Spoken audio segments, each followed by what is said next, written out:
Hello दोस्तों, classical to quantum पे आप सभी का स्वागत है। आज इस वीडियो में हम लोग वर्क ऑफ एनर्जी का दो बहुत ही बेहतरीन सवाल करेंगे। ठीक है, आप लोग सबसे पहले क्वेश्चन को ट्राई कीजिएगा, फिर कमेंट में आंसर कीजिएगा, उसके बाद सोल्यूशन देखिएगा। ठीक है, तो चलिए पहला सवाल से हम लोग शुरू करते हैं कि क्या है सवाल। ठीक है, ये वाला एक पहला सवाल है भैया। ठीक है, मैं पहले दिखा देता हूँ, कॉपी क्वेश्चन स्क्रीनशॉट लीजिए, सॉल्व कीजिए और फिर कौन सा ऑप्शन है आप लोग को कमेंट में बताइए। फिर ये है आपका दूसरा सवाल। ठीक है, अच्छा यहाँ पर वैल्यू नहीं दिया हुआ शायद, पार्टिकल मास। पहले हम लोग दूसरा सवाल से शुरू करेंगे, फिर हम लोग पहला सवाल में जाएंगे। ठीक है, तो बोला यहाँ पर मैं आपको वैल्यू दे देता हूँ, यहाँ पर 15 जे कैप होगा, यहाँ पर 15 j cap, 20 i cap plus 15 j cap. ठीक, अच्छा देखिए, a particle moves under the action of a force, force का वैल्यू कितना दिया हुआ है 20 i cap plus 15 j cap है। ठीक है, along the straight line, line कितना दिया हुआ आपका 3y plus alpha x equal to 5 दिया हुआ। ठीक है, where alpha is a constant. ठीक है, if the work done by the force is zero, the value of F alpha is. ठीक है, मतलब एक पार्टिकल के ऊपर फोर्स लग रहा है, ठीक है, और वो पार्टिकल मूव कर रहा है, इस लाइन के अलोंग मूव कर रहा है, लेकिन फोर्स के द्वारा काम कितना किया गया है, जीरो किया गया है, तो अल्फा का वैल्यू पूछा है। ठीक है, तो वर्क का फॉर्मूला क्या होता है, एफ डॉट एस होता है, तो F S cos theta.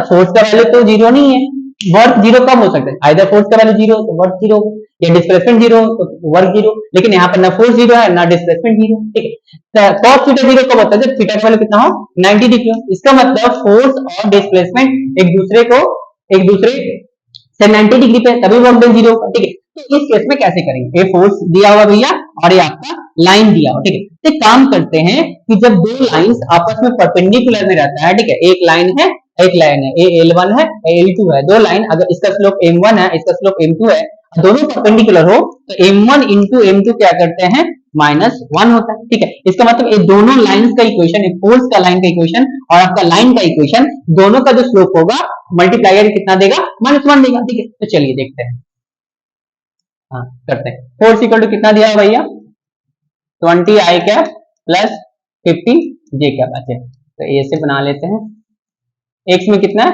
20, Y में कितना है 15, तो रिजल्टिंग कुछ ऐसे जाएगा।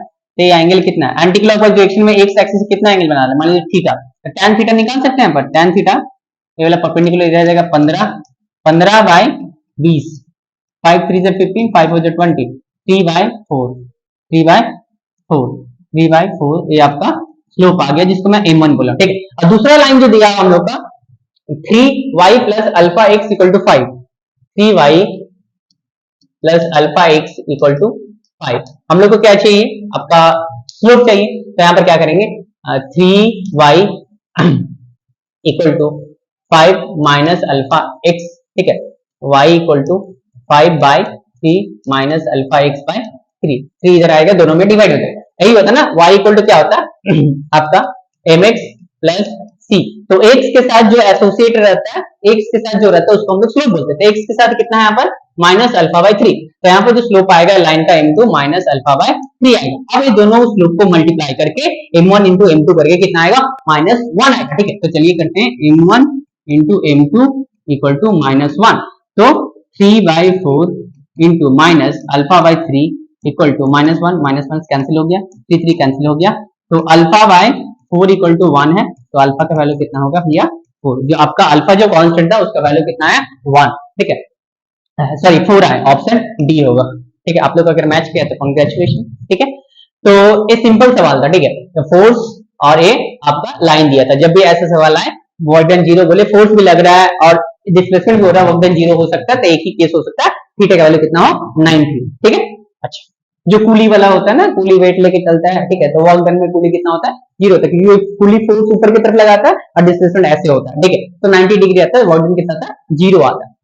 अब पहला सवाल जो है ए वाला अच्छा सवाल है, घाटन सवाल है। ठीक है, अच्छा ब्लॉक ऑन ब्लॉक वाला भी है और वॉक वाला भी है। ठीक है, प्लैंक ऑफ मास 10 केजी, एक प्लैंक है जिसको पटरा हिंदी में बोलते हैं, कितना 10 केजी का है, और जिसके ऊपर block of mass 2 kg are placed on a horizontal plank. अच्छा ये हॉरिजॉन्टल प्लैंक है 10 केजी का, इसके ऊपर छोटा सा ब्लॉक 2 केजी का रखा हुआ। ठीक है, अच्छा there is no friction between the plane and plank. अच्छा प्लेन, ये प्लेन है, ग्राउंड है, ये प्लैंक के बीच में फ्रिक्शन कितना है, म्यू कितना है, जीरो, मैंने फ्रिक्शन है ही नहीं। अच्छा the coefficient of friction between the block and plank is, अच्छा ब्लॉक और आपका प्लैंक के बीच में, इसके और इसके बीच में coefficient of friction कितना है म्यू इक्वल टू 0.5 है। अच्छा, म्यू के लेंगे कि म्यू एस लेंगे, यहाँ पर नहीं दिया हुआ है, इसका मतलब मेंशन नहीं किया हुआ, इसका मतलब म्यू एस और म्यू के दोनों का वैल्यू 0.5 ही है, ठीक है। अच्छा, a force of 60 Newton is applied on plank horizontally, माने नीचे वाले प्लैंक के ऊपर 60 न्यूटन फोर्स horizontally अप्लाई किया गया। in first 2 second the work done by friction on the block is, ने 2 सेकंड में कितना वर्क डन किया फ्रिक्शन किसके ऊपर, इस ब्लॉक के ऊपर, ठीक। भैया ये सवाल तो थोड़ा सा अच्छा है, बच जाएंगे, ठीक।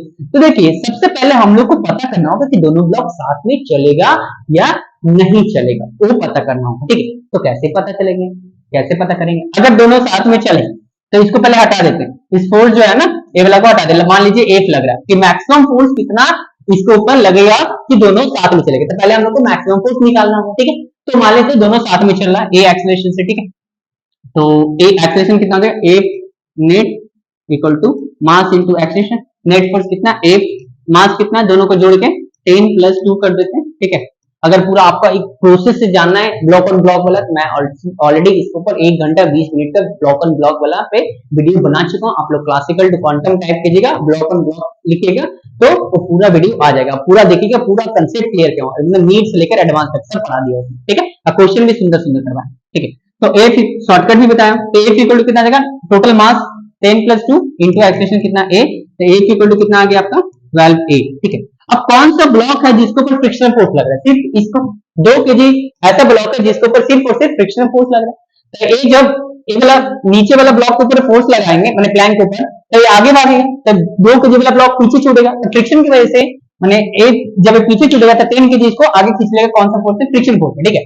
अच्छा, तो फ्रिक्शन फोर्स इसके ऊपर 2 kg वाला ब्लॉक के ऊपर मैक्सिमम कितना लग सकता है, आपका लिमिटिंग फ्रिक्शन ही मैक्सिमम लग सकता है। तो लिमिटिंग फ्रिक्शन कैसे निकालेंगे, F limiting equal to mu s into N, mu s का वैल्यू कितना दिया आपका 0.5 और एन का वैल्यू इसका वेट के बराबर कितना होगा 2g, जी का वैल्यू 10 लीजिएगा 20 और एन, तो एन का वैल्यू कितना हो गया आपका 20, एन का वैल्यू कितना हो गया 20, यहाँ पर 20 दे देते हैं, पॉइंट हट गया 0, तो कितना गया 10। तो मैक्सिमम फ्रिक्शनल फोर्स इसके ऊपर जो लग सकता है 2 kg वाला ब्लॉक के ऊपर कितना लग सकता है, वो 10, ठीक है। अब 2 kg का एक बी बनाते हैं, सामने के ऊपर फोर्स मैक्सिमम कितना 10, एक्शन कितना ए, तो force equal to mass into acceleration, ठीक है। फोर्स कितना 10, मास कितना 2, एक्सेलरेशन ए 2 5, तो मैक्सिमम एक्सेलरेशन कितना है 5, माने मैक्सिमम 5 एक्सेलरेशन होगा तब दोनों ब्लॉक साथ में चलेगा, इससे ज्यादा हुआ तो स्लिपिंग स्टार्ट हो जाएगा, ठीक है। तो फोर्स देख लेते हैं, F equal to 12 × 5 at 60 newton, माने मैक्सिमम फोर्स जो दोनों साथ में चल सकता है वो 60 न्यूटन है, मतलब इसके बीच में कौन सा फोर्स लग रहा है, लिमिटिंग फ्रिक्शन, और दिया हुआ कितना 60 न्यूटन ही फोर्स दिया हुआ, ठीक है। तो हम लोग को तो फोर्स फ्रिक्शन अब फिर से नहीं निकालना था, इससे कम रहता 60 न्यूटन से कम रहता तो यहाँ पर आपका लिमिटिंग फ्रिक्शन नहीं लगता, आपको स्टैटिक फ्रिक्शन लगता, तो हम लोग को निकालना पड़ता। लेकिन जो गिवन फोर्स है वो आपका मैक्सिमम फोर्स के बराबर है, तो ये 2 kg वाले ब्लॉक के ऊपर जो फोर्स लगेगा वो कितना लगेगा, आपका लिमिटिंग फ्रिक्शन ही लगेगा। अब हम लोग को पता करना हो कि 2 सेकंड में इसका डिस्प्लेसमेंट कितना हो। अब हम लोग को पता चल गया इस ब्लॉक का, इस टोटल सिस्टम का एक्सेलरेशन कितना है, कितना है 5 है, ठीक है। तो 5 है तो आराम से निकाल सकते हैं डिस्प्लेसमेंट कितना होगा, इस सिस्टम कितना आगे चला, साथ में तो चल रहा है 10 kg का है, ठीक है, और ये आपका 2 kg का, ठीक है, साथ में ए से चल रहा है। एक्सेलरेशन हम लोग को मिल गया कितना 5 मीटर पर सेकंड इसका, ठीक है। टाइम कितना है 2 सेकंड, डिस्प्लेसमेंट कितना होगा ut plus half eighty square, ये वाला फार्मूला क्यों लगा रहे हैं, क्योंकि एक्सेलरेशन हम लोग का कांस्टेंट है, u2 0, क्योंकि इनिशियल वेलोसिटी 0 है, a equal to half, acceleration कितना है भैया 5 है, टाइम कितना 2 × 2, 2 से 2, अच्छा सॉरी 2 से 2 ये वाला कट गया, एक माफ कर दीजिएगा यहाँ पर 2 × 2 एक काट दिए, तो डिस्प्लेसमेंट कितना हुआ 10 मीटर, डिस्प्लेसमेंट कितना हुआ 10 मीटर। अच्छा, अब ये 2 kg वाला ब्लॉक जो है भैया, ये 2 kg का ब्लॉक हम नीचे बनाएंगे, ठीक है।